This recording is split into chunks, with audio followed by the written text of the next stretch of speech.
जय जिनेंद्र। आज का क्लास शुरू करेंगे। बहुत दिन बाद आज लेक्चर हो रहा है, तो अजीव जो लास्ट में अजीव के परिणाम हम चेक कर रहे थे उसी पे मैं फोकस करूँगी। अजीव द्रव्य, पहले तो हम अजीव द्रव्य की डेफिनेशन थी, उसका हम पिक्चर देखेंगे। आप उसको 1 मिनट के लिए देखिए। हाँ, ये अजीव द्रव्य है। अजीव द्रव्य आपको यहाँ दिख रहा है।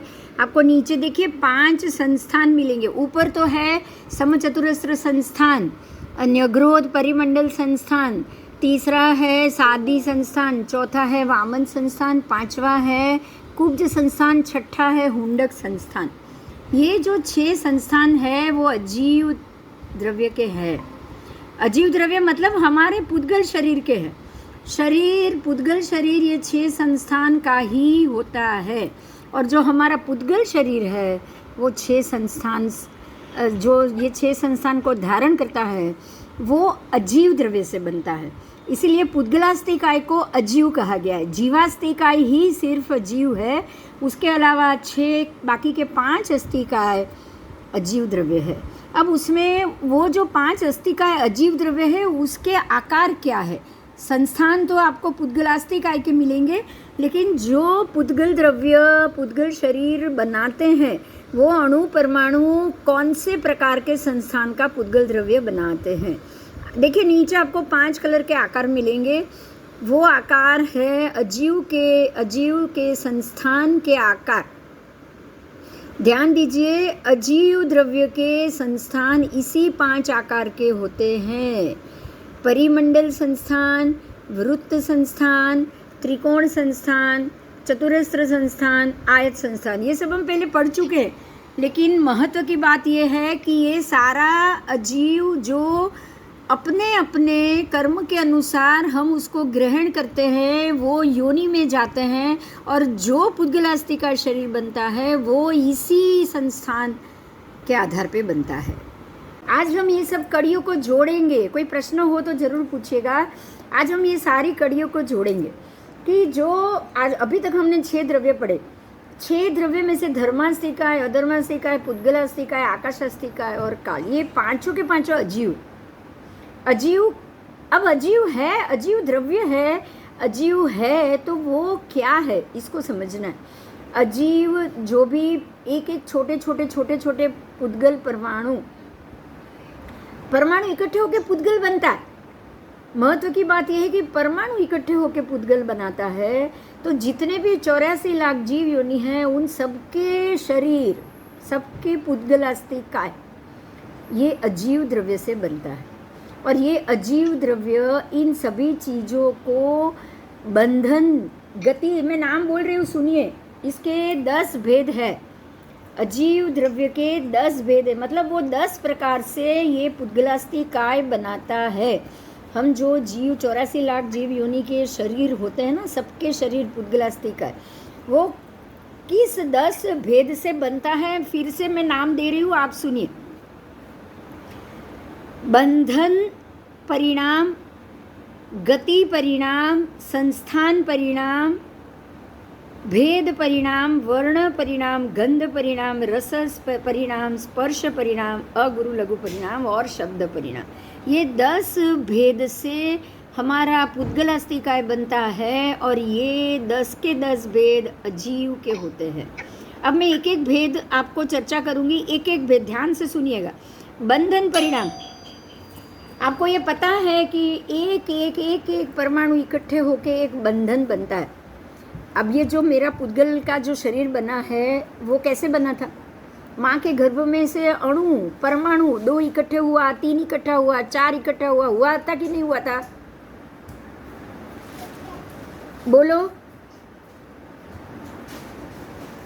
इस प्रकार से जो शरीर का बंधारण धीरे करके इतना बड़ा बना, ये अणु परमाणु मिक्स होने के, परमाणु मिक्स होने के बाद अणु, द्विअणु बने, त्रिअणु बने, 5 अणु बने, ऐसे ये फिर देश, प्रदेश बने पहले, उसके बाद देश बने, बहुत सारे प्रदेश इकट्ठे हुए तो वो देश बना, बहुत सारे देश इकट्ठे हुए तो स्कंध बना, तो एक पूरा पुद्गलास्तिकाय स्कंद, मतलब एक पूरा असंख्य असंख्य अनंत अनंत परमाणुओं से जुड़ा हुआ ये मेरा शरीर है, वो एक स्कंद है।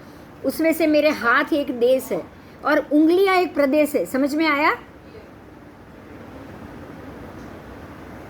पूरा शरीर स्कंद है, उसमें से ये मेरा अलग 2 हाथ है, उपांग है, वो है देश। उसमें से सिर्फ एक छोटी उंगली प्रदेश। छोटी उंगली के भी ऐसे भाग, ये प्रदेश मतलब जिसके 2 हिस्से हो सके, मतलब इसमें से भी एक छोटा सा भाग जिसके 2 हिस्से हो सके, और एक इतना छोटा सा अजीव द्रव्य जिसके हिस्से ही ना हो, वो होंगे परमाणु। तो इस प्रकार से अजीव द्रव्य आपका शरीर बनाता है। ये बात समझ में आई? आपका शरीर कैसे बनता है? सारे अजीव द्रव्य अणु परमाणु को इकट्ठा करके आपके शरीर बनाता है। तो वो शरीर बनाने की प्रक्रिया के 10 भेद है। आपका शरीर जो बन रहा है उसके 10 भेद, हर एक शरीर बन रहा है उसके 10 भेद। बताऊं मैं आगे? समझ में आया इतना? हाँ। अब उसमें सबसे पहले है बंधन परिणाम। ध्यान दो, अब ये सारा कैसे बनता है। बनने की क्रिया में जब भी मेरा जीवास्तिक है, जब माँ के गर्भ में प्रवेश करेगा और वहाँ से आसपास के षड द्रव्यों को लेके धर्मासिकाय सबकी सहायता से अपना शरीर बनाएगा। वो शरीर बनाने के लिए अजीव द्रव्य के अणु परमाणु को खींचेगा, आस पास से ही दिशाओं से खींचेगा, सभी दिशाओं से, आगे से, पीछे से, ऊपर से, 4 दिशा, ऊर्ध्व अधो, सारी दिशाओं से वो अणु परमाणु को खींचेगा और अपना सारे अणु परमाणु को बांधेगा। बांधेगा कि नहीं बांधेगा?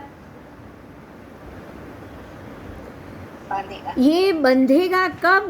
जब आपकी सारी पर्याप्ति, आहार, शरीर, इंद्रिय, श्वासोच्छ्वास, भाषा और मन, जब आप शरीर पर्याप्ति, श्वास, 4 पर्याप्ति, पहली 4 पर्याप्ति को लेकर आए तो आपका शरीर बनेगा।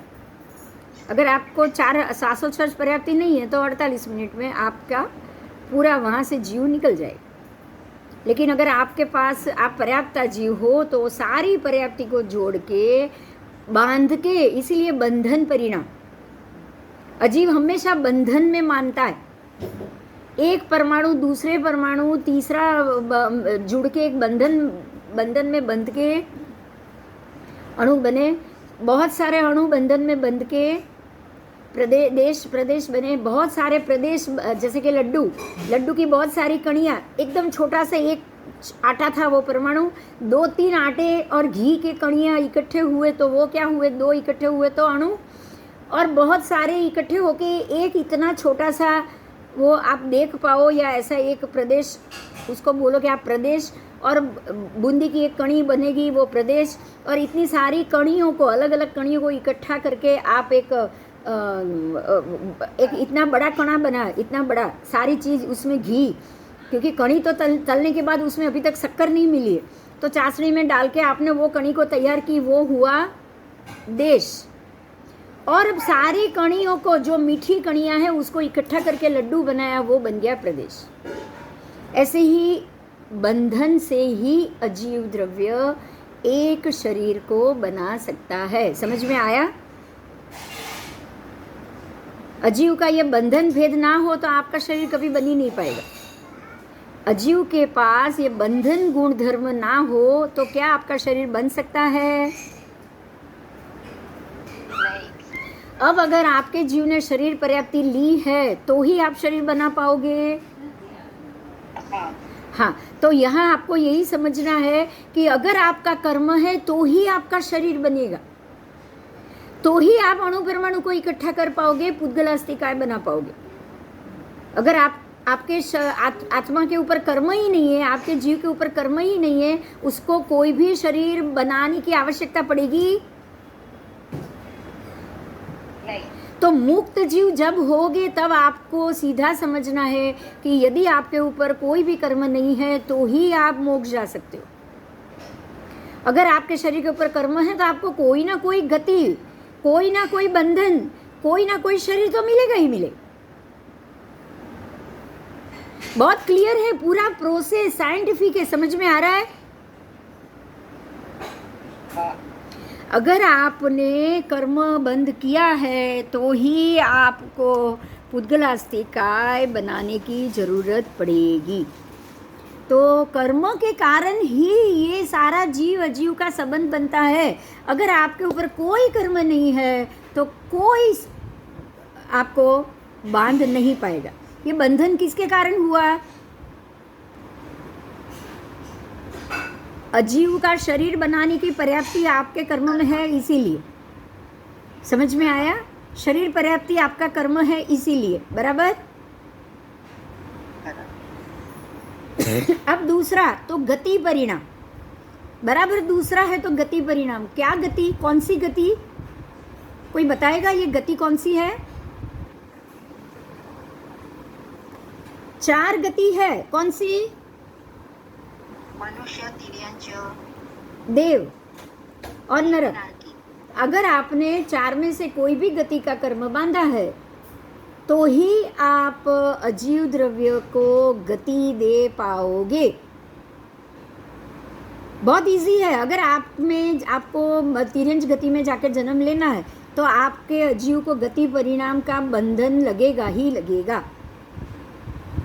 उसका कर्म आपके ऊपर होगा ही होगा, तभी आप किसी भी एक गति में जाओगे। समझ में आ रहा है? बहुत सिंपल और बहुत क्लियर बात है ये।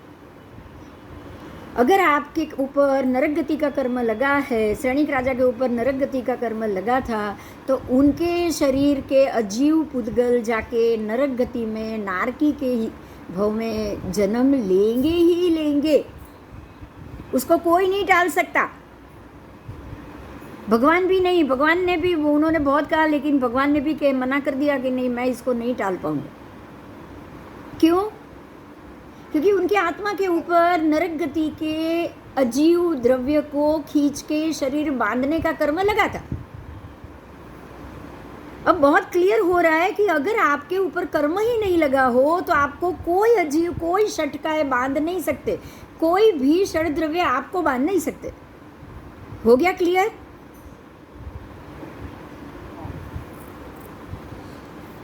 अब आओ संस्थान परिणाम। अभी अभी आपने यहाँ 5 संस्थान देखे, समचतुरस्त्र, न्यग्रोध, सादी। फिर मैं अभी बोली थी ना 5 के नाम। 1 मिनट। वामन संस्थान, पिक्चर दिख रहा है ना? कुब्ज संस्थान और हुंडक संस्थान, ये 5 संस्थान का नाम मैं बोली थी ना। तो ये 5 संस्थान के परिणाम भी अजीव के। समझ में आया? अजीव के अणु परमाणु इकट्ठे होके ये 5-6 में से एक संस्थान आपको देंगे ही देंगे। आपका शरीर ये 6 में से एक संस्थान युक्त होगा ही होगा, होगा ही होगा।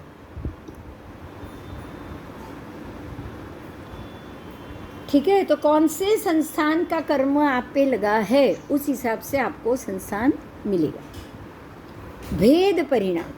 अब जो चौथा है वो है भेद परिणाम। अब भेद परिणाम में क्या होगा? तो उसमें भी खंड भेद, उत्करी का भेद, ऐसे ऐसे ऐसे इस प्रकार के भेद बताए गए हैं।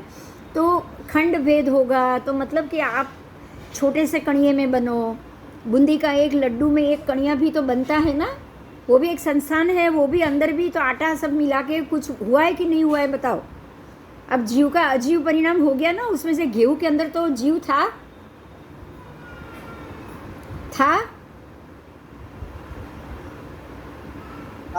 हाँ, तो वो जब उसमें से जीव निकल गया, चवित हो गया, अब अजीव तत्व बन गया, तो अब वो बंधन भेद, उसमें से वो अलग से, गेहूं में से वो अलग होके अपने हिसाब से उसने अलग अलग शरीर, अलग अलग प्रोसेस में से निकलने के बाद एक बूंदी के लड्डू तक, या वो जो आप खाते हो ना चूरमे के लड्डू तक वो पहुंच पाए। तो ये जो भेद है आपके, खंड भेद, मतलब छोटे छोटे छोटे टुकड़े से लेके आपको बड़े बड़े आगे स्वरूप में जाना। ये तो मैंने आपको खाली लड्डू का उदाहरण दिया है, आपके शरीर में भी है। मेरे शरीर में से भी खंड भेद अगर मैं करने जाऊँ, शरीर का खंड अगर जब भी शरीर को अग्नि संस्कार मिलेगा, सारे के सारे तत्व, क्योंकि जो छोटे छोटे अजीव द्रव्य से ये जो शरीर बना है ना, वो शरीर का कभी नाश नहीं होने वाला। ये सारे अजीव द्रव्य अजीव में मिल जाएंगे, मगर वो इतने छोटे छोटे छोटे छोटे एक एक परमाणु के रूप में बिखर जाएंगे कि आपको मालूम भी नहीं पड़ेगा। ये सारे इकट्ठे, अब आपको ये पता होगा, छोटी छोटे छोटे छोटे रेती के कण जब सीमेंट और पानी डाला जाता है तो ही एक दीवार बनती है, दीवार आपको दिखाई देती है, बराबर। लेकिन अगर उसी दीवार को तोड़ के चूरा चूरा कर दिया जाए तो बिल्कुल छोटा परमाणु के रूप में एक छोटा परमाणु रेती क्या आपको दिखाई देगी?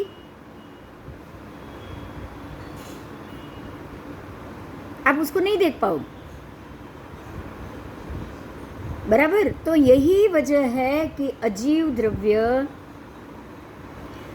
जो बिल्कुल परमाणु के रूप में है, छोटा सा सूक्ष्म का भी इसके दो हिस्से भी ना हो पाए, वो हमें नहीं दिख रहा है, लेकिन ऐसे हजारों अनंत परमाणु इकट्ठे हो जाए और ये शरीर बन जाए तो ये शरीर को हम जरूर देख सकते हैं। वो दीवार अगर बन जाए तो वो दीवार को आप जरूर देख सकते हैं, ठीक है। तो ये हुआ भेद परिणाम, अलग अलग अलग अलग अलग अलग से लेके इकट्ठा होके आज बना है। उसको वापस आप तोड़ोगे तो खंड भेद, छोटा सा छोटा कणियाँ वापस बिखर जाए।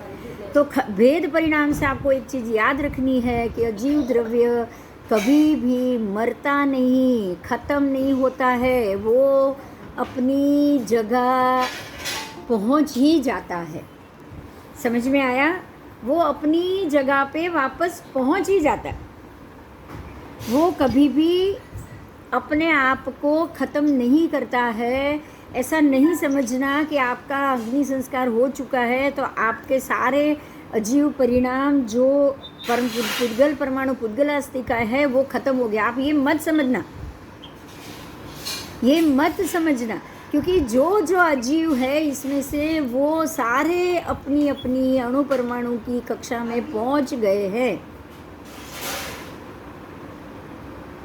ठीक है। अजीव को तो कभी मरना ही नहीं है, अजीव को तो, अजीव को कभी नहीं मरना। उसके बाद है वर्ण परिणाम। अब जो पुद्गल से जो शरीर बनेगा तो कोई ना कोई रंग तो धारण करेगा ना, या तो सफ़ेद या काला या गेहूं वर्ण हमारे रंग होते हैं ना, ताम्र वर्ण। जैसे माता पिता के अंश होंगे उस हिसाब से हमारे शरीर का भी वर्ण बनेगा, और वो तो बनेगा, लेकिन जो कर्म के हिसाब से हमारे ऊपर लगा होगा वैसा भी तो वर्ण बनेगा ना। आपको वैसी वैसी स्थिति प्राप्त होगी। तो वर्ण परिणाम ये भी अजीव द्रव्य का कारण। फिर उसके बाद गंध परिणाम, तो वो भी अजीव द्रव्य ही कारण। उसके बाद है वर्ण 5 प्रकार से हैं, 5 रंग आप जानते हैं। फिर जो गंध परिणाम है वो 2 है, सुरभि गंध और दुर्भि गंध, सुगंध और दुर्गंध, ठीक है, वो भी 2 भेद। अब उसके बाद रस परिणाम, क्योंकि अजीव है तो वर्ण गंध रस स्पर्श पुद्गल के तो ये जो आपने पहले 20 भेद किए वो तो आपको इसी में मिलेंगे ही मिलेंगे, ठीक है, वो तो आपको इसमें मिलेंगे ही मिलेंगे। तो जो वर्ण गंध रस स्पर्श आदि 5 रंग के अलग अलग भेद है वो। उसके बाद तिक्त से लेके मधुर रस, 5 प्रकार के जो रस है वो परिणाम भी अजीव के ही परिणाम है। तो वो आपके पुद्गलास्तिकाय के अणु परमाणु भी उसी प्रकार से इकट्ठे होंगे। जैसे कि शेरडी का पाक, शेरडी का पाक आपने शेरडी बोई है तो उसमें मीठा रस स्वाद में मिलेगा ही मिलेगा, वो उसका कर्मबंध है। जो भी शेरडी या जो भी उगेगी वो अपने आप मीठी ही उगेगी। करेले का जो झाड़ बीज बोओगे तो उसके बीज के अंदर कड़वा रस अपने आप है। आप कितने भी उसको शक्कर में डुबो के उगाओ, वो बीज को शक्कर में डुबो के उगाओ, वो कभी भी मीठा नहीं बनेगा, क्योंकि ये जो परिणाम है वो उसके शरीर का ही है, अजीव शरीर के पुद्गल का ही वो परिणाम। ठीक है। अब उसके बाद है स्पर्श परिणाम, वर्ण गंध रस स्पर्श। तो आपको पता है बावल, आप उसको छुओगे तो कांटा लगेगा। गुलाब की पत्ती छुओगे तो बिल्कुल सॉफ्ट है, लेकिन उसकी डांडी पकड़ ली तो कांटे से खून निकल आएगा। तो ऊपर है वो बिल्कुल स्निग्ध और नीचे की डांडी है वो रुक्ष, कांटा है वो रुक्ष। तो एक ही गुलाब और उसकी डंडी में आपको दोनों स्पर्श मिले कि नहीं मिले? गुलाब के साथ कांटे की जरूरत थी नहीं, पर वो उसका कर्मबंध है कि नहीं? और वही जब भी झाड़ आएंगे, पवन आएगा, हिलेगा, झाड़ हिलता जाएगा, तो सारे गुलाब की पंखुड़ी जिसको बिल्कुल स्निग्ध वर्ण मिला है, स्निग्ध स्वरूप मिला है, अजीव द्रव्य मिला है, तो वो सारे अपने ही कांटों के कारण उसकी पंखुड़ियाँ छेदी जाएगी कि नहीं छेदी जाएगी? ये उसका कर्मबंध है। पवन से, हवा से जब वो झाड़ हिलेगा तो सारी जो गुलाब की पंखुड़ियाँ हैं उसके ऊपर कांटे की निशान आएंगे कि नहीं आएंगे? बने कांटों से वो उसके ऊपर चीरा पड़ेगा कि नहीं? तो ये उसका कर्मबंध हुआ कि नहीं हुआ? बताओ। तो कर्म से ही गुलाब को कांटे मिलते हैं। समझ में आया? अगर गुलाब का द्रव्य आपने ले लिया, अजीव द्रव्य शरीर आपने धारण कर लिया, तो आपको कांटों का अजीव द्रव्य भी मिलेगा। वो किसके कारण मिला? गुलाब ने तो ऐसा चाहा नहीं था ना, उसके कर्म के कारण मिला। ठीक है, आओ। तो कर्म बहुत महत्व के हैं। क्या कर्म बांधे हैं, कैसे भोगना है, उस हिसाब से आपको अजीव द्रव्य उद्गलास्तिकाय के रूप में मिलता है। समझ में आया?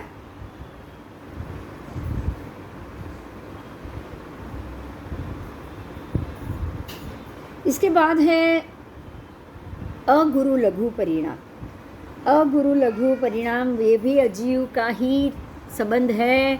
अगुरु लघु का मतलब ये हुआ कि इस चीज़ का आपको भार ना लगे, इस चीज़ का आपको भार ना लगे। देखो, मैं एक बहुत सिंपल एग्जाम्पल दे रही हूँ आपको, बहुत सिंपल एग्जाम्पल दे रही हूँ। माँ के पेट में जब बच्चा होता है 8-9 महीना, 7 महीना, 8 महीना, 9 महीना, तब तक कम से कम 10 से 12 किलो वजन हो जाता है। बराबर होता है कि नहीं होता है? होता है। जब तक 7वां महीना, 8वां महीना, 9वां महीना बच्चे का 3-3.5 किलो वजन हो, 3 किलो जितना, और बाकी सारी चीज़ का वजन देखोगे आप तो कम से कम, और जिनके पेट में अगर 2 बच्चे हैं उनके तो 13-14 किलो वजन हो जाएगा। एक एग्जाम्पल ये है कि ये बच्चों का पुद्गलास्तिकाय का वजन अगुरु लघु होता है। आप ऐसे किसी वजन उठाओगे ना, 10 किलो 12 किलो आप हाथ से उठाओ, आप उठा नहीं पाओगे। 12 किलो वजन लेके कितने महीने तक घूम सकते हो बताओ?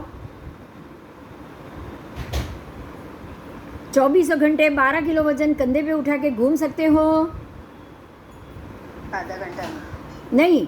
और 2 बच्चे पेट में हैं तो वो माँ 9 महीने तक आसानी से घूमती है कि नहीं घूमती है? घूमती है, आसानी से घूमती है, आसानी से। क्यों? क्योंकि ये अजीव द्रव्य है। पेट में है क्या? अजीव द्रव्य है। बाकी वो आप लोखंड का, लोहे का वजन उठा के घूमोगे ना तो उसमें से जीव निकल चुका है, उसमें से जीव तत्व निकल चुका है। अब ये सिर्फ धातु है, अब उसमें जीव नहीं है, वो धातु है। तो वो धातु की वजन, उसकी क्वांटिटी वो आप नहीं उठा पाओगे। लेकिन जीव सहित जो अजीव का परिणाम है ना, जीव सहित अजीव का परिणाम, ये अजीव लेकिन उसके अंदर जीव है, जीव के साथ।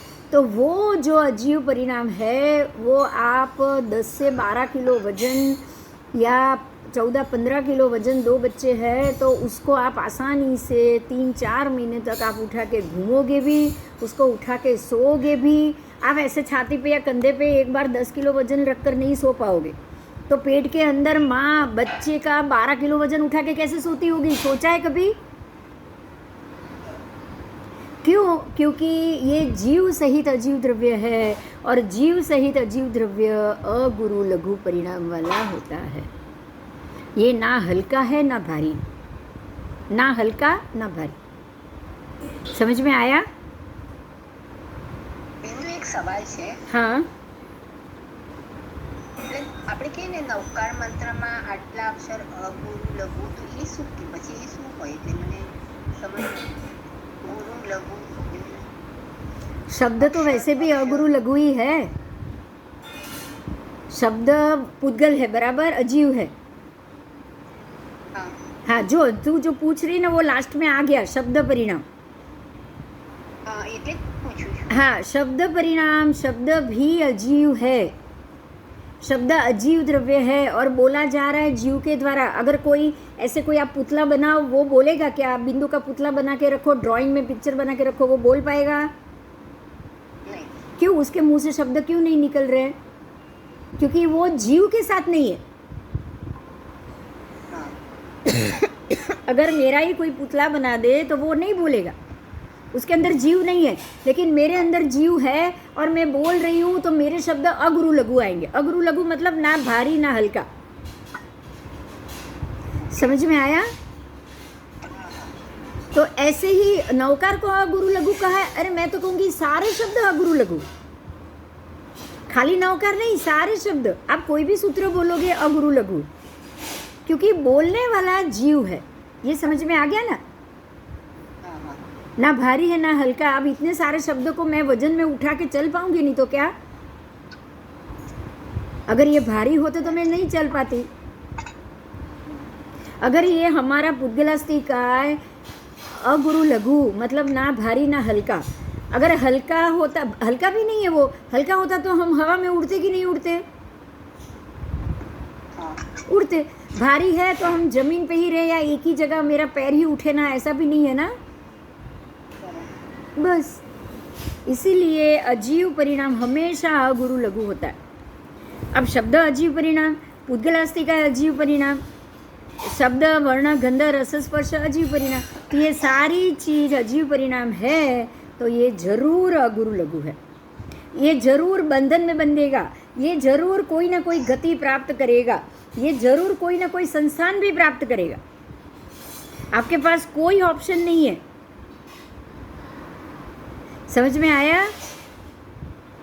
હા હા और ये अजीव द्रव्य तभी काम करेगा, जीव द्रव्य अजीव द्रव्य दोनों एक दूसरे को बांध रहे हैं. ये दोनों तभी काम करेंगे जब आपके ऊपर कर्म लगे हो. इस चीज को मत भूलना. आत्मा के ऊपर कर्म लगा है तो आपको ये पूरा पुद्गलास्ति का षड द्रव्य के अंदर ही आपको रहना पड़ेगा. और जैसे कर्म है वैसे ही संस्थान अजीव द्रव्य भी आपको वो ही मिलेगा. जैसे आपके कर्म लगे हैं वैसे ही आप वो अजीव द्रव्य पाओगे. आप ये कंप्लेन बिल्कुल मत करो कि मेरे साथ ही ऐसा क्यों हो रहा है, मुझे ही ऐसा क्यों मिला. आप कोई कंप्लेन मत करो. इस चीज को मैं पहले दिन से कह के आ रही हूँ कि जो कर्म उदित होगा वो आपके खत्म होने के लिए उदित हुआ है. आप शांति रखोगे तो ही खत्म कर पाओगे. मैं कह रही हूँ ना. तो हमें बिल्कुल शांत होना है. जो कर्म उदित हो रहा है उसको देखना है, सिर्फ आप देखो उसको. और उस वक्त लोग क्या बिहेव कर रहे हैं उसको भी देखो. आसपास के लोग कैसे बिहेव कर रहे हैं वो भी आप देखो. और हम खुद भी कैसे बिहेव कर रहे हैं वो भी आप देखोगे. देखोगे कि नहीं देखोगे बताओ? क्योंकि बिना मेरे और बिना किसी दूसरी तीसरी व्यक्ति के तो कोई नया कर्म बनेगा नहीं. खाली मैं होऊंगी ना पूरे पिक्चर में. कर्म उदित होने के वक्त अगर मैं अकेली हूँ तो वो खत्म होगा. लेकिन अगर मेरे साथ कोई और है, मैं किसी पे गुस्सा कर रही हूँ, मैं किसी के साथ अभिमान कर रही हूँ, मैं किसी के साथ चीटिंग कर रही हूँ, मैं किसी को कुछ नहीं देने की बात कर रही हूँ, तो ही नया कर्म होगा ना. बताओ?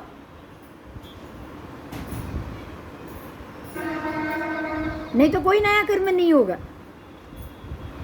बहुत सिंपल बात है कि जीव के साथ जब अजीव द्रव्य का मिलन होता है तभी ये बंधन, गति, संस्थान, भेद, वर्ण, गंध, रस, स्पर्श अगुरु लघु और शब्द, ये सारी चीज़ के कर्म के हिसाब से वो सामने आता है, और जैसे जैसे वो सामने आता है आपको उसमें से छूटना है।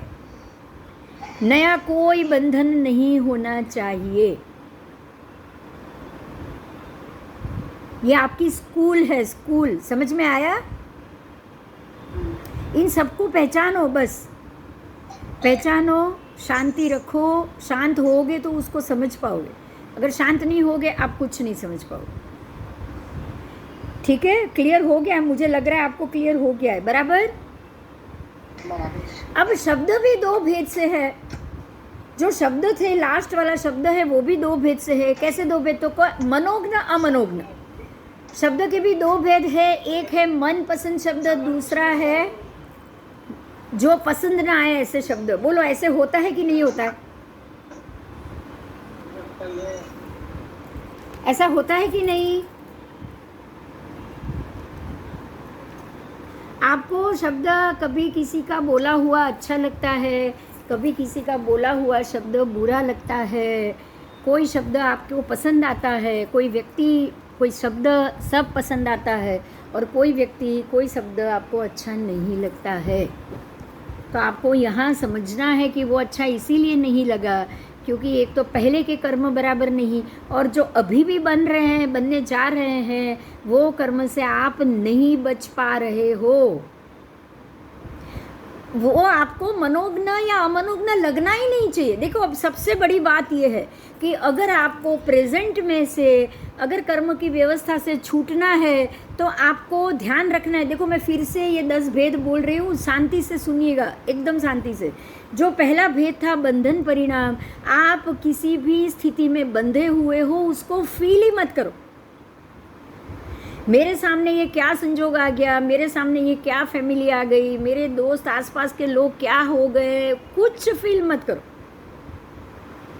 आपको ये समझना है कि ये शरीर के अंदर मैं बंध गई हूँ तो उसको मुझे शांति से ख़त्म करना है। बस शांत शांत शांत, प्रसन्न रस और शांत स्वभाव, ये आपके मूल स्वभाव में होना ही चाहिए। आपको पहले बंधन को फील नहीं करना है। गति में तो आपको यही सोचना है कि ये 4 में से मुझे कोई गति नहीं चाहिए। इच्छा ही मत करो आप। चारों गति मुझे, अगर ये इच्छा तब होगी, ध्यान देना, हम गलती से इच्छा कर लेते हैं, हम सुख की इच्छा कर लेते हैं, इसलिए गति मिलती। अगर आप ये सोचोगे कि भाई मुझे शरीर अच्छा रहना चाहिए, ये जन्म में तो शरीर मेरा बहुत ख़राब हुआ है, अगले जन्म में मुझे अच्छे से अच्छा शरीर मिलना चाहिए, तो हो सकता है कि आप बिल्कुल सुंदर बन जाओ, पद्मिनी बन जाओ, कुछ ये बन जाओ। क्यों? क्योंकि आपने शरीर मांगा है ना। तो ये गति परिणाम का सीधा कारण बन जाएगा बस, कि भाई इन्होंने शरीर मांगा है, इन्होंने पुण्य अच्छा किया है, तो अब चलो इनको मनुष्य भाव दे दो। कर्म तो दे देगा आपको। तो आपकी छोटी सी भी इच्छा, छोटी सी भी सुख की इच्छा आपको गति में बांध देगी। उसके बाद है संस्थान, वो भी वही हो गया। अच्छा संस्थान चाहिए, शरीर अच्छा चाहिए, खराब शरीर नहीं चाहिए, तो वो भी उसका ही परिणाम हो गया। उसके बाद है भेद परिणाम। अब भेद परिणाम में तो हमने ये खंड भेद और ये सब चीज़ जानी है। तो किसी भी चीज़ को भेद मूल स्वभाव है, अजीव का मूल स्वभाव ही भेद। छोटे छोटे खंड से वो बड़ा बन जाता है, बनता है ना। तो खंड होना या बिखर जाना, बिखरने के बाद चीज़ को वापस बनाना, ऐसे परिणामों में भी हमें ऐसा कुछ हो भी जाए ना तो भी उसके लिए अफसोस भी नहीं करो और खुश भी मत हो। बस एक चीज़ का ध्यान रखो, एक पैसे का सिक्का वो खंड भेद, और करोड़ों रुपया इकट्ठा हो जाए, एक एक पैसा 1 करोड़ इकट्ठा हो गया, एक एक पैसा 1 करोड़ इकट्ठा हो गया, तो आपके 10 लाख रुपए हो जाएंगे। तो वो जो 1 लाख रुपए हो जाएंगे। वो जो 1 लाख रुपए हो गए उसके लिए आप एक एक पैसे का सिक्का इकट्ठा करोगे ना। तो खंड से इतवरित तक आप क्यों पहुँचे बताओ भाई? क्यों पहुंचे? खंड से लेके उत्करिका क्यों पहुंचे आप? इच्छा की तभी। तो आपको ये समझना है कि अगर मुझे कर्म से मुक्त चाहिए, मुझे ये अजीव द्रव्य से छुटकारा चाहिए, तो आपको ना खंड की इच्छा करनी है, ना बंधारण की इच्छा करनी है। उसके बाद आएगा सीधा वर्ण परिणाम। मुझे ये कलर अच्छा लगता है, ये कलर अच्छा नहीं लगता है, मुझे ये कलर नहीं चाहिए, मेरा शरीर की स्किन का कलर बदल जाए, या मुझे ये पसंद नहीं है, और कोई गोरा हो तो मैं ये सोचूं अलग। जो भी काले होंगे कुछ तो सोचते ही होंगे, हम काले नहीं हैं वो अलग बात है, लेकिन जो काले होंगे वो तो ऐसा सोचते ही होंगे।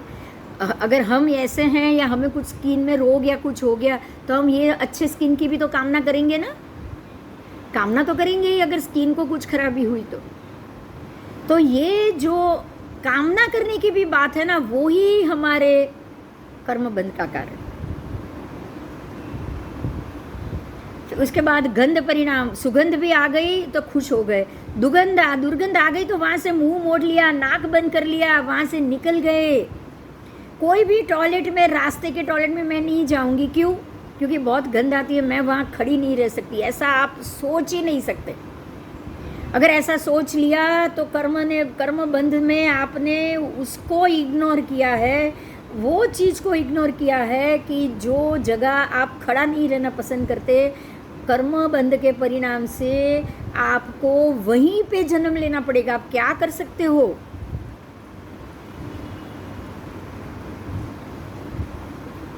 बहुत बड़ी बात है ये।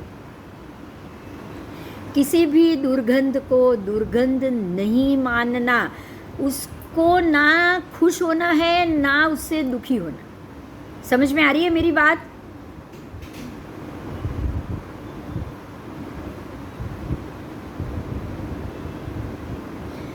उसके बाद आ रहा है स्वाद। मीठा ही चाहिए। जो खाना खा रही हूँ उसमें लास्ट में ऐसी चीज़ खाऊँ जिसका स्वाद मुंह में 1 घंटे तक बना रहे, है ना? क्यों महात्मा सारी चीज़ को इकट्ठा करके क्यों खाते भाई? क्या ज़रूरत है उनको? स्वाद छोड़ने की क्यों आवश्यकता है? समझ में आ रहा है अभी? स्वाद छोड़ने के लिए क्यों बोला है? आयम्बिल को ज़्यादा पुण्य माना है एक आसने भी आसने से ज़्यादा। क्यों? आप लूखे सूखा खा रहे हो, उसमें सभी विगई का त्याग करके खा रहे हो। क्यों? क्योंकि 5 प्रकार के स्वाद को छोड़ना है। कड़वा खाओ, मुझे कड़वा अच्छा लगता है इसलिए आप कड़वा खा रहे हो। आप कड़वा इसीलिए खा रहे हो, आपको कड़वा खाना अच्छा लग रहा है, तो वो स्वाद के लिए भी नहीं खाना है कि चलो आज आम का रस निकला है तो साथ में करेले की सब्जी चाहिए ही चाहिए। अगर वाल खाएंगे, रस के साथ वाल चाहिए, वाल, क्योंकि वो तूरा होता है, थोड़ा कड़वा तूरा होता है, तो रस के साथ वो अच्छा लगता है। रस के साथ करेला, करेले की चिप्स, करेले का बेसन अच्छा लगता है। बोलो, लगता है ना? ऐसी सिस्टम है ना हम लोगों की।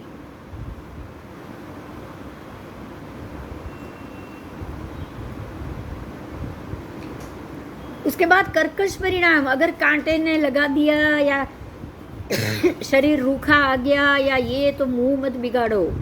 8 प्रकार के स्पर्श है। ठंडी में ज़्यादा ठंडी लग गई तो मुंह मत बिगाड़ो। ज़्यादा गर्मी लग रही है, पसीना हो रहा है, आप देखोगे कि जो भी दीक्षा लेते हैं, चारित्र लेते हैं, वो ये सारी चीज़ 22 परिशा को सहन करते हैं। आप जब ये बोलते हो ना, ये सबकी क्या ज़रूरत है, हम ये सोचते हैं ना कि ये सबके बगैर मोक्ष क्यों नहीं है, क्योंकि ये सबके बगैर हम अजीव परिणामों से मुक्त हो ही नहीं पाएंगे। ध्यान दो ये बात पे। ये सारे अजीव का बंधन है, अजीव से ही गति जाएगी, अजीव को लेकर ही आप किसी भी एक गति में जाते हो, अजीव को लेकर ही आपको ये स्पर्श मिलता है। और नया कर्म बांधोगे तो अब आप पसंद करोगे कि मुझे स्मूदी चाहिए, मुझे बिल्कुल बरछट नहीं चाहिए, मुझे अच्छे से कलर चाहिए, मुझे सफ़ेद पहनना ही नहीं है। क्या हुआ? आपने तो उसका कर्म बांध दिया। तो कर्म बांधने के कारण भी तो अजीब ही बना। अजीव के पास सफेद और दूसरा पीला कलर है, तभी आपने पीला मांगा ना, हाँ या ना? हाँ हाँ, उसके पास दूसरा तीसरा कलर है तभी आपने चॉइस की, अगर होता ही नहीं तो हमें यही पे समझना है कि अजीव द्रव्य से लगाव, अजीव द्रव्य से बंधन, अजीव द्रव्य मतलब आपकी इच्छा, आपका सुख, सुख पाने की इच्छा, ये सारा अजीव का ही हम सुख भोग रहे हैं। तो अजीव का सुख, अजीव की इच्छा जितनी ज़्यादा करोगे उतना आप ये बंधन गति से कभी भी मुक्त नहीं हो सकते। अब आपको बंधन से मुक्त होना है, भव से मुक्त होना है, तो अजीव से नाता तोड़ना ही पड़ेगा, उसको छोड़ना ही पड़ेगा। भरत राजा के हाथ से अंगूठी गिर गई, तब उन्होंने ये सोचा कि अंगूठी से ही मेरी उंगली की शोभा थी, अब बिना अंगूठी मेरी उंगली बिल्कुल सूखी सूखी, बिल्कुल विधवा जैसी लग रही है, अंगूठी से ही मेरी उंगली का श्रृंगार था, तभी उनको केवल ज्ञान हुआ है। अगर ये सोच नहीं आती, मतलब ये था कि उनके ऊपर जब तक अंगूठी थी वो ये सोचते थे कि देखो मेरी अंगूठी के कारण मेरी उंगली कितनी शोभायमान है, मेरा शरीर कितना शोभायमान, वो सोचते होंगे ना ऐसा। जब तक केवल ज्ञान नहीं हुआ तब तक तो वही सोचते होंगे। ऐसा तो हम रोज सोचते हैं, ये कपड़े से ही मैं अच्छी दिख रही हूँ, मैं ये कपड़े से ज़्यादा अच्छी दिख रही हूँ, तो मुझे ऐसे तैयार होना है, मुझे ऐसे कपड़े पहनने हैं। कभी ऐसा मन नहीं हुआ है कि चलो कुछ मत पहनो और घूमो? हुआ है क्या? आपको किसी के सामने ऐसे ही जाने का मन करता है कभी? आप क्या सोचोगे तब? क्या सोचेंगे? हाँ, अच्छी नहीं दिखती, वो क्या सोचेंगे? हाँ, आप ये सोचोगे कि ना कुछ पहना है, ना कुछ गले में, ना कान में, ना हाथ में, ना कुछ। अब लोगों के सामने ऐसे जाऊंगी, मैं अच्छी नहीं दिखूंगी, मैं तैयार होके जाऊं, ऐसा सोचते हो कि नहीं?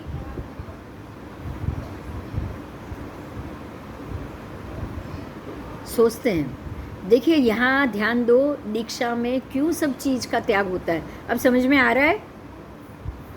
त्याग धर्म, वैराग धर्म, हर एक चीज को छोड़ना, कपड़ा छोड़ना, दागिना छोड़ना, ये सारी चीज क्यों छोड़नी है? क्योंकि ये सारा अजीव है।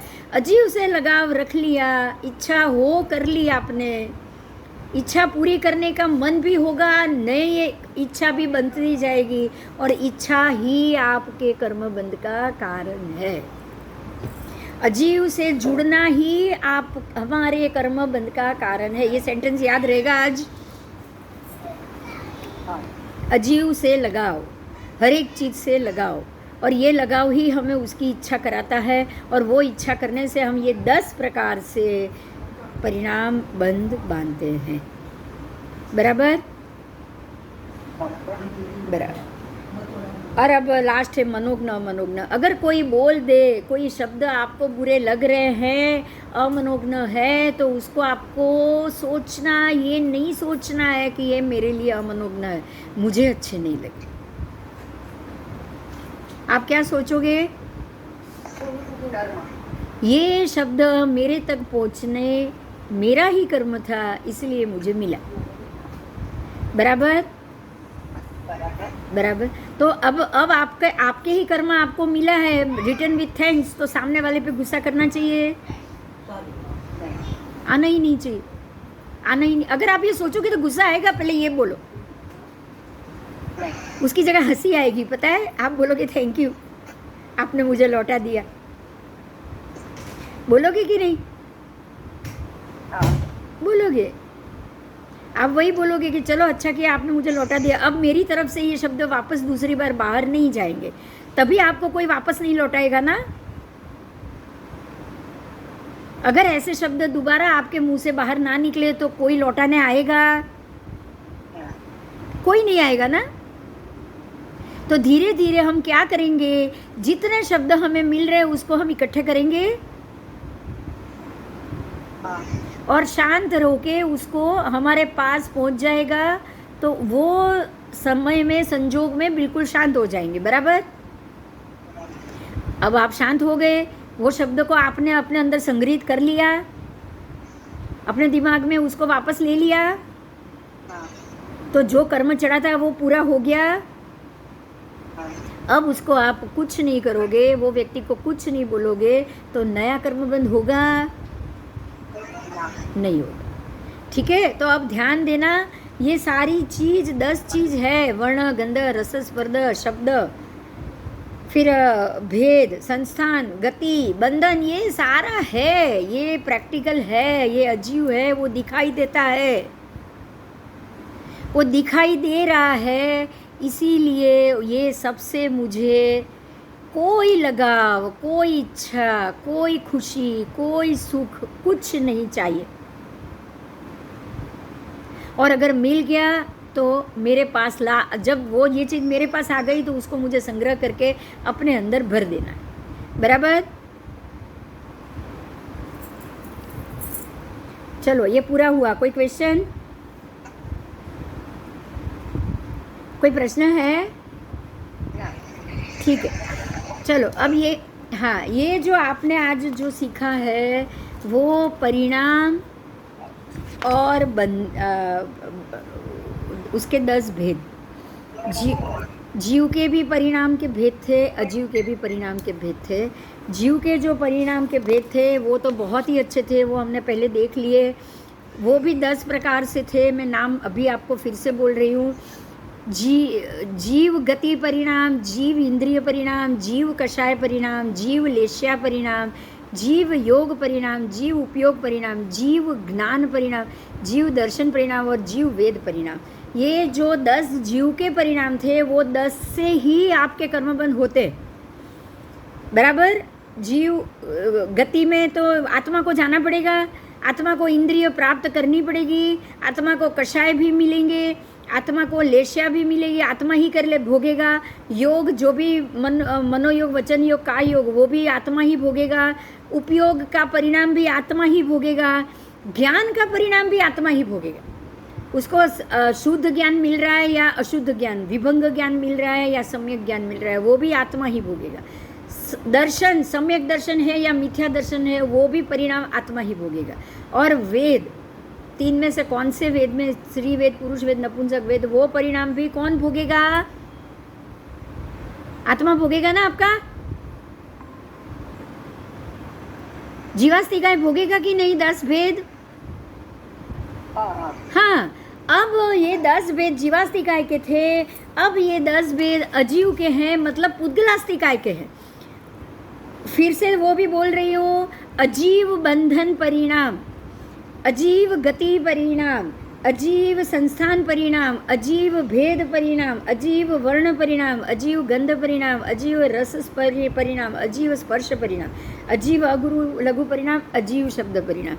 ये जो अजीव के परिणाम थे ये भी जीव ही भोगेगा, ये भी जीव ही भोगेगा। तो 10 अजीव के, 10 जीव के ये 20 परिणाम इकट्ठे होके आप पुराने कर्म को फेड़ते हो और नए कर्म को बांधते हो।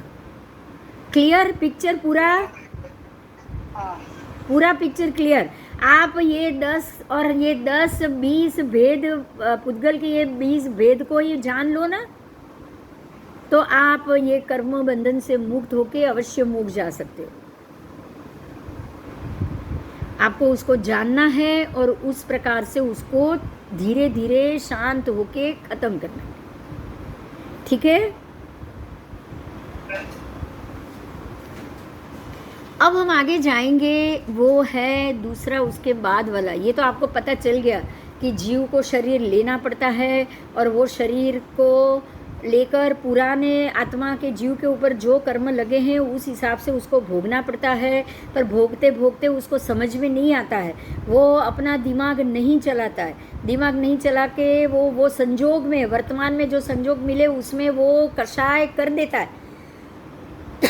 कोई ना कोई प्रकार से उसको कषाय आ जाता है, क्योंकि कषाय पे काबू अभी तक उसने माना ही नहीं है, वो पकड़ ही नहीं पाया।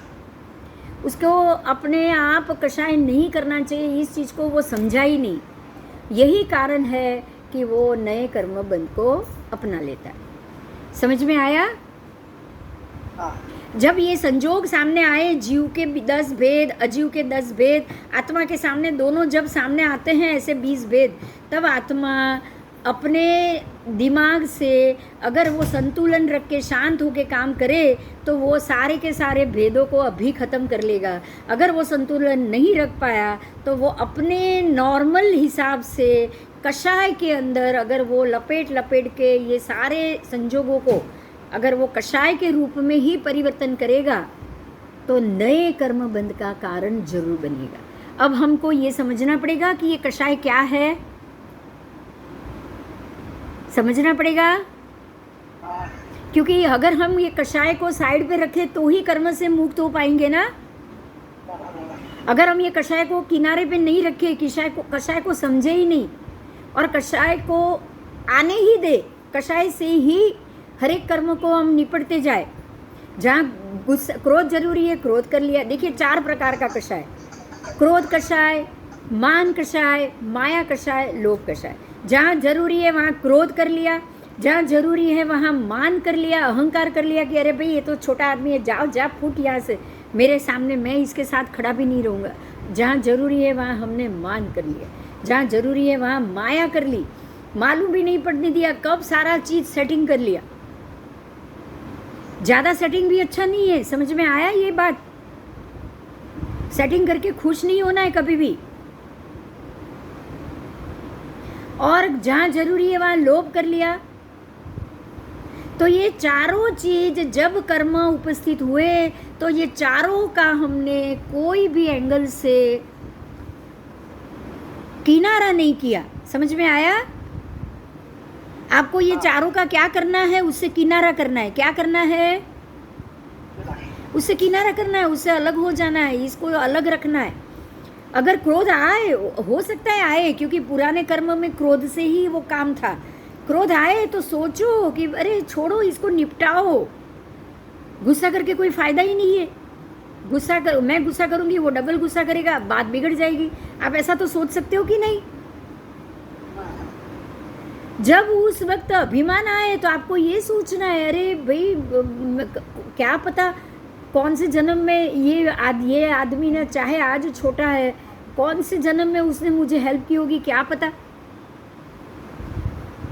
एग्जाम्पल लो कि परमात्मा का जीव जब नरक में गया था, 7वीं नरक, 5वीं नरक गया था कि नहीं? भगवान महावीर का जीव 7वीं नरक में गया है, 5वीं नरक में गया है, और फिर बाहर आए तो तब किसी और नारकी के सामने भगवान मनुष्य बन के आए होंगे। तो उसने ये भगवान अहंकार कर सकते थे तब क्या, कि अरे ये तो नरक का जीव है, ऐसा अभिमान भगवान कर सकते हैं क्या? बताओ पहले। खुद नारकी में जाके आए थे।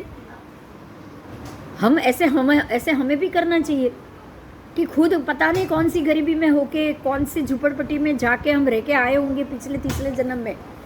इस जन्म में अगर कोई गाड़ी मिल गई है, घर मिल गया है, तो क्या ये छोटे लोगों से कभी भी अभिमान करना चाहिए? बताओ।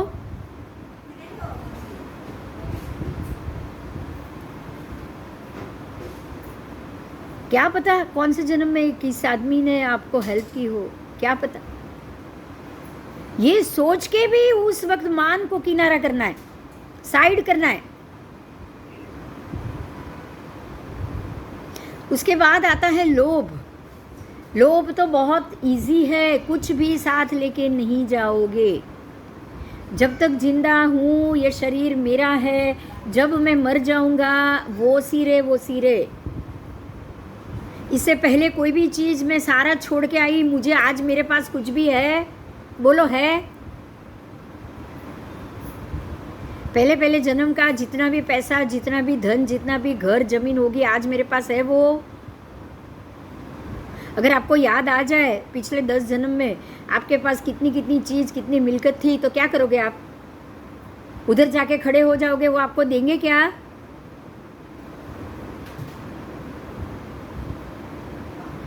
तो ये ही लोभ कषाय है। आपको ये समझना है कि जब वो चीज़ मैं साथ में लेकर नहीं आई, इस जन्म की चीज़ को मैं कैसे साथ लेके जा सकती हूँ? जब तक मैं हूँ मेरे पास मेरी है, अगर जिस दिन मैं नहीं हूँ मुझे इसकी आवश्यकता ही नहीं, साथ में नहीं लेके जाना है आपको। अभी ज़रूरत पड़े उसलिए कुछ रख सकते हो, कोई मना ही नहीं, कोई मना ही नहीं। लेकिन दीक्षा लेने के बाद तो भगवान रोज 100 कितने कितने करोड़ सोनैया आपको पता है, रोज 108 कोड़ी करोड़ करोड़ सोनैया वो दान करते हैं। लोग कषाय को निकालना है ना, आओ चलो। तो ये जो 4 कषाय है, अब उसकी बात करेंगे। तो कषाय तो मालूम पड़ गया आपको कितना है। अब कौन सी गति में कितने कषाय है, देखो ये हमें जानना है कि कौन सी गति में कौन से कषाय का प्राधान्य होता है। एक बात बहुत ही सिंपल है कि मनुष्य में क्रोध कषाय की प्राधान्यता कभी नहीं होती।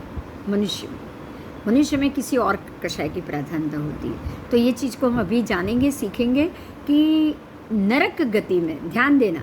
ये जो 4 कषाय है, पहले तो 4 कषाय की बात करेंगे, क्रोध, मान, माया, लोभ। अब यहाँ प्रश्न किया है गौतम स्वामी ने परमात्मा को कि भगवान क्रोध कितने स्थान में रहा है।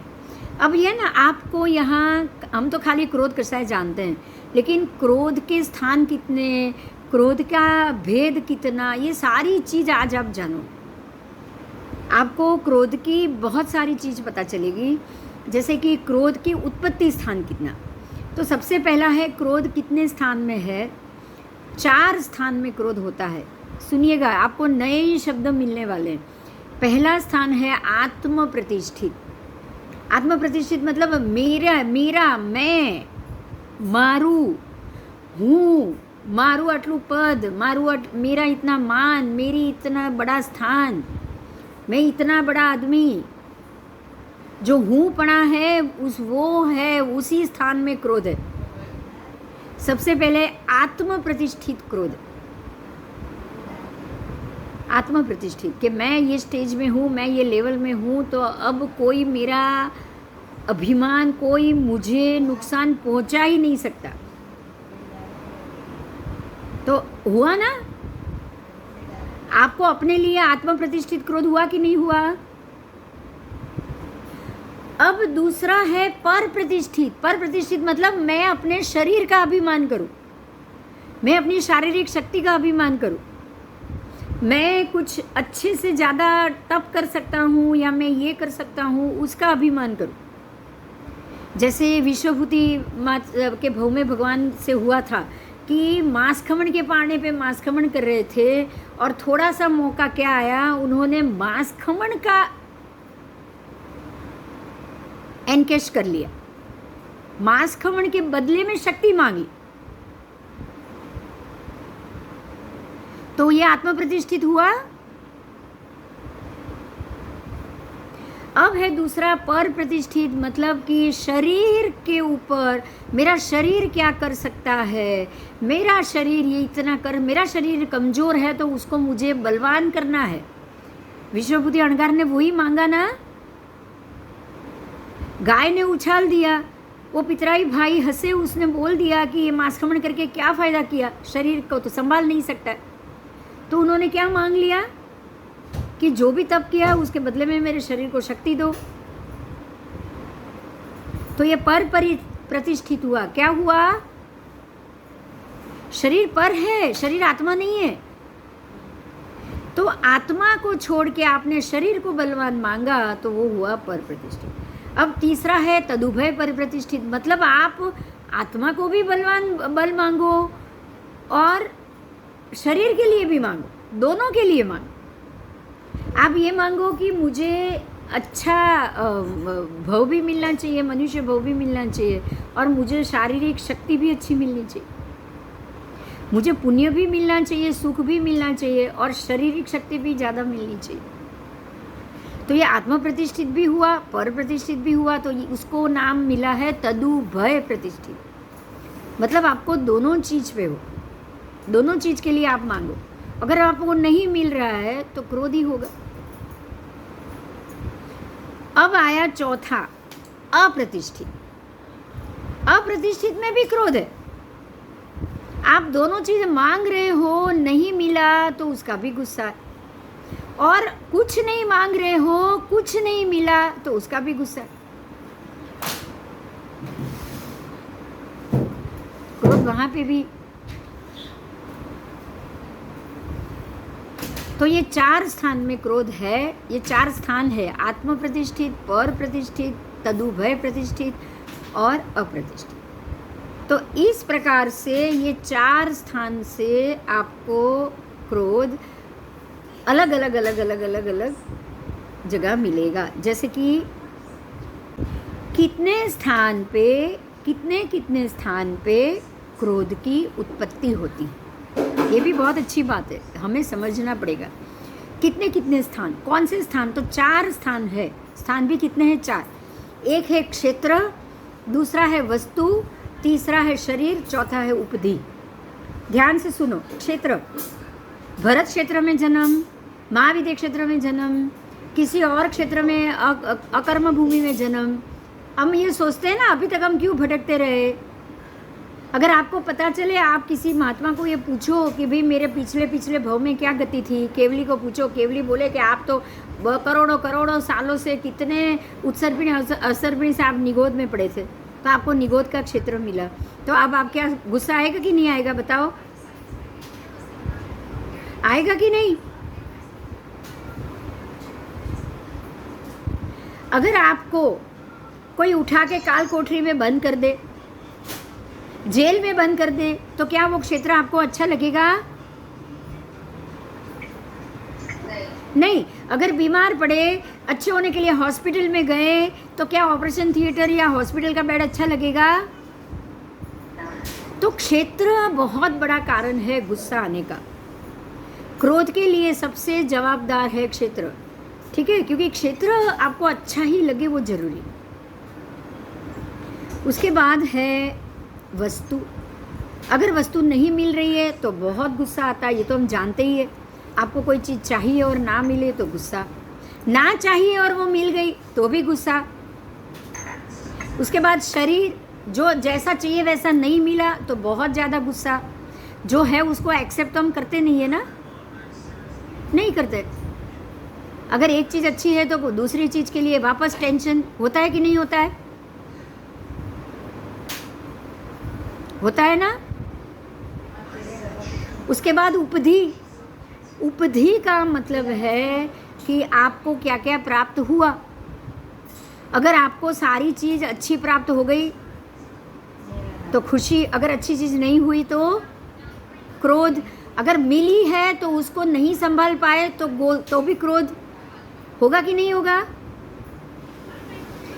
3 खंड को धारण करने वाले प्रति वासुदेव को जब 3 खंड का राज्य मिला तो खुशी हुई होगी, और वो प्रति वासुदेव को वासुदेव आके वो तीनों खंड को लूट के वापस उसके पर राज ले लेगा, प्रति वासुदेव को मार देगा, तो वो ही खुशी उसके लिए दुख बनी।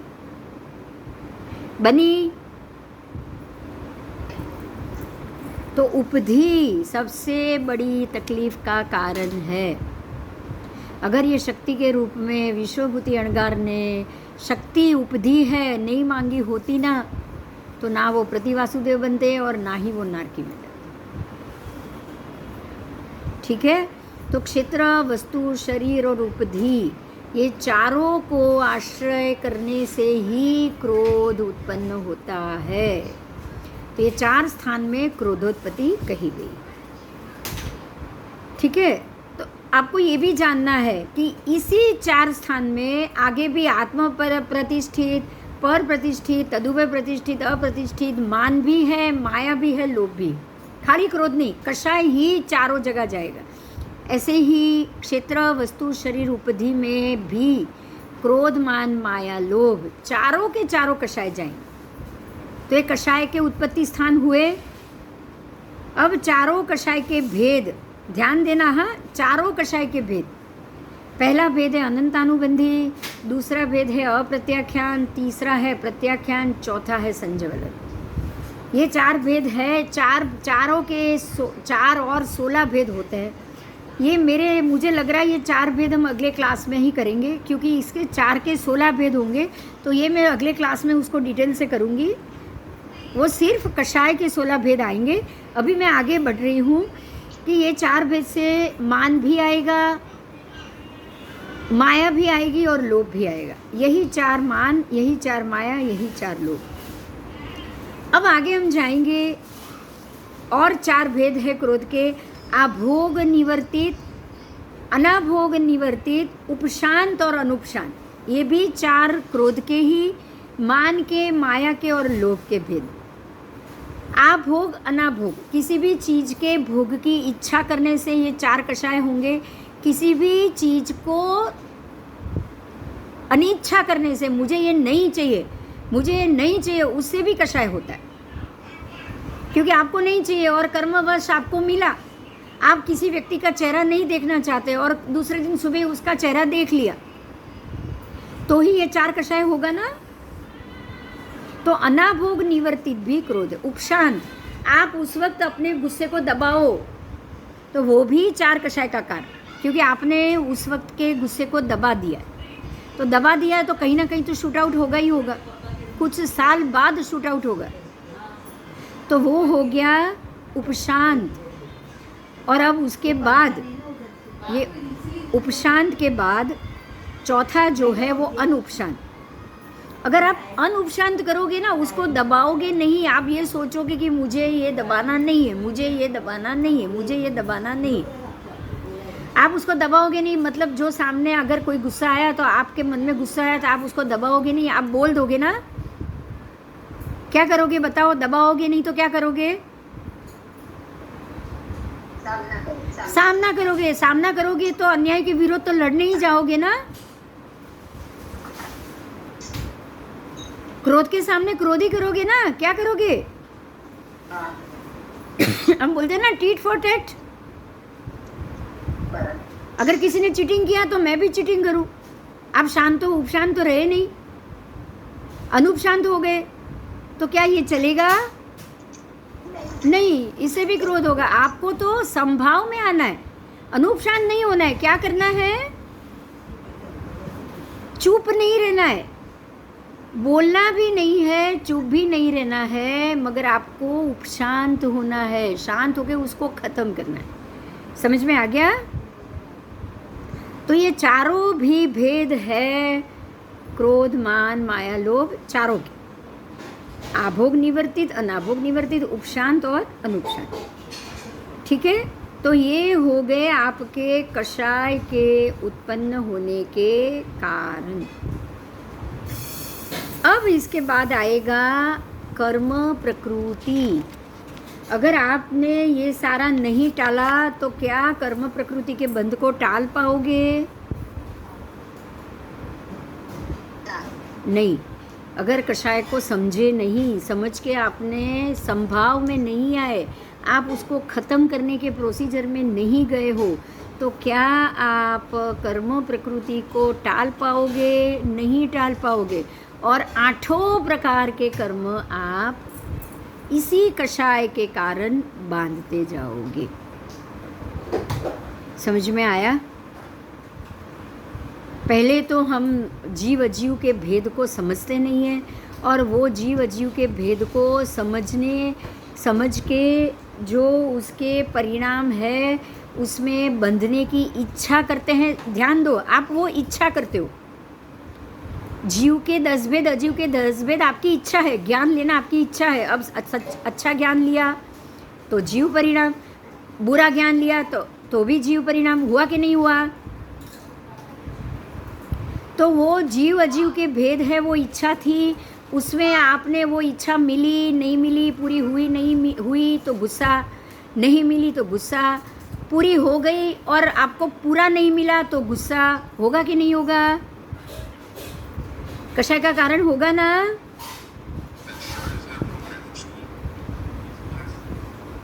तो ये 4 के कारण ही कर्म बंध होता है, 8 कर्म का बंध होता है।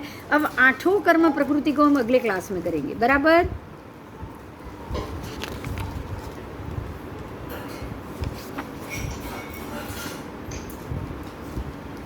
पहले ये मुद्दा समझ लो, आठों कर्म प्रकृति तो बहुत बाद में आएगी, पहले ये मुद्दा समझ लो कि यदि आपने कषाय को संभाव से टाला, इच्छाओं को संभाव से टाला, तो आपको कर्म बंध का कोई भी कारण उपस्थित नहीं होगा। ये क्लियर हो गया? आपको ना 8 में से किसी भी कर्म का बंध करना है। देखो ध्यान दो कि जीव, मैं बोल रही हूँ सुनो, 8 जीवों ने कितने स्थान पे 8 कर्म प्रकृति का चय किया, कितने स्थान पे? तो जीवों ने 4 स्थान पे 8 कर्म प्रकृति का चय किया। परमात्मा ने जवाब दिया है। कौन से 4 स्थान पे? क्रोध कषाय से, मान कषाय से, माया कषाय से और लोभ कषाय से। जीव सिर्फ ये 4 कषाय के कारण 8 कर्म प्रकृति का चय करता है। समझ में आई बात? 8 कर्म प्रकृति का चय जीव 8 कारण से करता है। अब ये 8 कर्म प्रकृति का उपचय, अब जो शब्द आ रहा है 8 कर्म प्रकृति का उपचय, चय उपचय, चय उपचय, ध्यान दो, कर्म प्रकृति का चय उपचय होता है।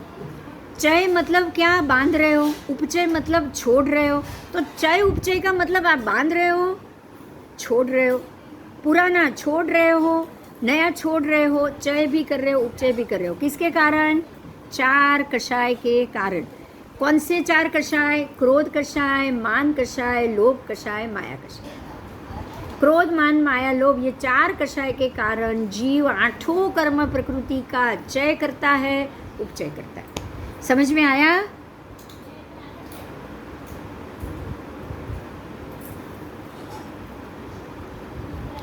चय उपचय आया है, चय किया, उसको उपचय किया मतलब खत्म किया। अब चय उपचय में क्या बंद हुआ कि नहीं हुआ? नया बंद हुआ कि नहीं हुआ? ये चय उपचय में नया बंद हुआ कि नहीं हुआ, ये जवाब नहीं मिलेगा। तो 8 कर्म प्रकृति के बंद भी होगा ना। अगर चय उपचय के वक्त आपने नया बांधा तो बंद होगा? होगा? होगा। जब 8 प्रकृति का चय उपचय हो रहा है, वो भी क्रोध कषाय, मान कषाय, माया कषाय, लोभ कषाय के कारण, तो उस वक्त नया पूरा करके नया बंद करोगे आप, पुराना खत्म करके नया बांधोगे, तो कर्म बंद, 8 प्रकृति का नया कर्म बंद किसके कारण? क्रोध कषाय, मान कषाय, माया कषाय, लोभ कषाय। अब समझ में आ रहा है ये 4 कषाय किसका कारण है? समझ में आया?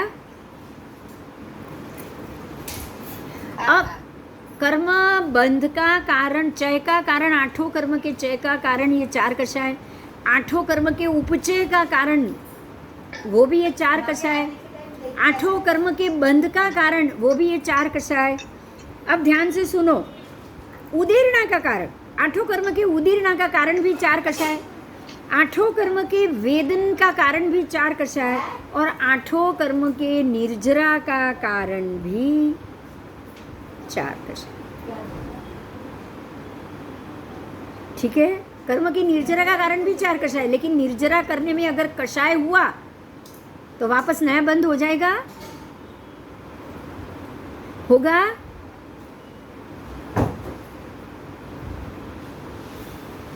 एग्जाम्पल दे रही हूँ, बाहुबली जी 12-12 वर्ष तप कर रहे थे। कषाय कौन सा अंदर था? मान कषाय था ना। तो वो मान कषाय के सहित ही तप कर रहे थे, बराबर? बराबर? अब ध्यान दो, मान कषाय के सहित 12 वर्ष तप करने के बावजूद बाकी के कर्म का तो क्षय हुआ कि नहीं हुआ?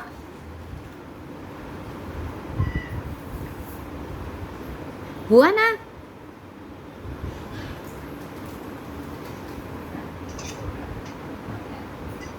बाकी के 3 कषाय का क्षय होने के कारण जब चौथा मान कषाय क्षय हुआ तभी तुरंत केवल ज्ञान हुआ। हाँ, तो 4 घाती कर्म के क्षय करने के वक्त मान कषाय तो खड़ा ही था ना, बाकी के 3 घाती कर्म के क्षय के वक्त। एक मान कषाय तो खड़ा ही था, खड़ा ही था। हाँ, ठीक है। तो अब आपने ये जान लिया, आज आपने क्या क्या जान लिया है, ध्यान दो। आज जो कषाय का सब्जेक्ट है उसमें जो जो चीज़ मैं फिर से बोल रही हूँ, आत्म प्रतिष्ठित, ऐसे पर प्रतिष्ठित, तदुभय प्रतिष्ठित, अप्रतिष्ठित, 4 प्रकार से क्रोध के स्थान। उसके बाद क्षेत्र, वस्तु, शरीर, उपधि, ये 4 प्रकार से चारों कषाय के स्थान, खाली क्रोध नहीं, आत्म प्रतिष्ठित, पर प्रतिष्ठित, तदुभय प्रतिष्ठित, अप्रतिष्ठित, चारों कषाय के उत्पत्ति। फिर क्षेत्र, वस्तु, शरीर, उपधि से भी चारों कषाय की उत्पत्ति। उसके बाद आश्रित, अनाश्रित, है ना, ये किए ना आपने।